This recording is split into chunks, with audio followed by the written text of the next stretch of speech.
يا أيتها النفس المطمئنة ارجعي إلى ربك راضية مرضية فادخلي في عبادي وادخلي جنتي. اللهم ما أصبح بي من نعمة أو بأحد من خلقك فمنك وحدك لا شريك لك، فلك الحمد ولك الشكر.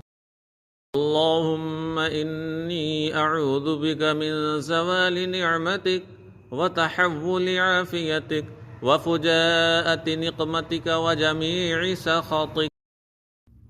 الحمد لله الذي أطعمنا وسقانا وكفانا وآوانا، فكم ممن لا كافي له ولا مؤوي. فاطر السماوات والأرض أنت وليي في الدنيا والآخرة، توفني مسلما وألحقني بالصالحين.